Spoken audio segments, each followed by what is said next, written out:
Mesdames et messieurs, bienvenue sur la vitrine du Sénégal, le top 5 du 22 juin 2021. Cette femme sexuellement agressée dans la commune de Guénène. Le SUTSA sonne l'alerte sur la sécurité des agents de santé. L'agression ignoble contre une sage-femme qui exerce dans la commune de Guénène a fortement secoué le milieu médical. La dame a été sexuellement agressée après avoir été poignardée hier nuit. Selon la section SUTSA de Joal, leur collègue a été évacué à l'hôpital et se trouve en réanimation. Le syndicat de la santé en appelle aux autorités et aux maires de prendre des mesures pour assurer la sécurité des postes de centre de santé avant que l'irréparable ne se produise. Venu SDF Fatoumata Ndiaye de Fouta Tampi menace « Je ne vais pas me laisser faire, je porterai désormais une arme par devers moi ». Je vais porter plainte au Sénégal et à l'international, a révélé Fatoumata Ndiaye tout en dénonçant les agressions physiques perpétrées contre eux. Nous sommes des Sénégalais avec des droits et devoirs. Nous croyons que dans un État démocratique, nous avons des droits de manifester et de donner notre opinion. Sous ces nombreux déménagements, à la suite des menaces, elle prend son courage à deux bras désormais. Je ne vais pas me laisser faire. Je porterai désormais une arme par devers moi. Si je suis attaquée, je vais riposter, menace-t-elle. Fatoumata Ndiaye a aussi accusé des narvistes de violence physique et de vol lors des accrochages à Ourossogui. Noyade, meurtre, violence politique, le silence du ministre Antoine Diome intrigue. Au Sénégal, vu la polémique sur les nervis et les nombreux cas de noyades et d'agressions notés depuis quelque temps à Dakar et à l'intérieur du pays, à aucun moment, on a entendu Antoine Diome en disserter.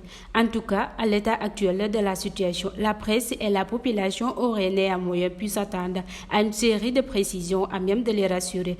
De la part du ministre, il est vrai que le choix de le miser sur la prudence reste toutefois logique pour Antoine Félix Diome. Mais par aux citoyens pour les rassurer à rendre transparentes des choses.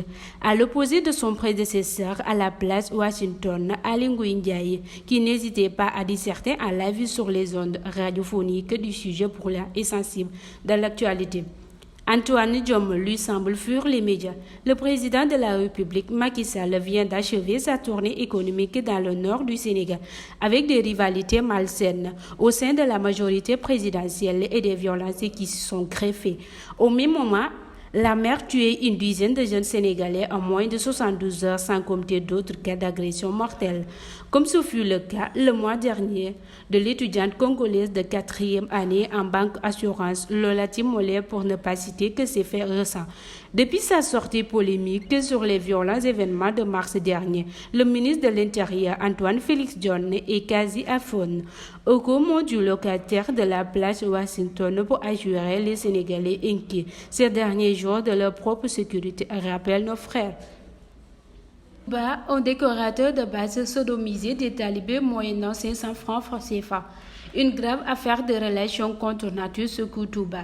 CDD 35 ans décorateur de base proposé à deux talibés âgés respectivement de 12 ans et 13 ans. 500 francs CFA pour coucher avec eux. D'après Source A, les prédateurs mariés et pères de 2 enfants les traîner dans un bâtiment en construction pour les sodomatiser. Il a été déféré jeudi dernier pour détournement de mineurs, pédophilie et incitation à la débauche par acte contre nature. L'inauguration du data center de Diamniadio ce mardi par le chef de l'État. Grand pas vers la souveraineté numérique. Cette infrastructure va permettre de franchir un autre cap qui est la souveraineté des données de l'État. Ce data center va permettre d'héberger l'ensemble des données de l'administration à moindre coût, mais aussi le secteur privé pourra bénéficier de cet espace. L'État est très soucieux de la protection des données des Sénégalais, a déclaré le DG de l'AIDM. Sans oublier la création d'emplois des jeunes, car selon toujours M. Baroum, ce data center va recruter des centaines d'emplois qualifiés. Nous sommes en train de voir comment faire pour booster l'emploi des jeunes. Ce data center est aujourd'hui interconnecté avec la fibre optique qui est déployée avec les 46 départements du pays. Mais également dans les départements, il y a des espaces que l'on appelle le Sénégal Service. Et dans ces espaces de Sénégal Service, on va permettre à nos concitoyens de disposer de l'ensemble des services de l'État. Au niveau de ces espaces, il y a un recrutement qui est prévu. On a encore prévu de faciliter aux start-up l'accès à ces infrastructures, mais également de développement de leurs activités et la création d'emplois. Nous l'avons évalué à plus de 115 000 emplois, voire même plus à l'apport du secteur privé, a-t-il confié nos confrères.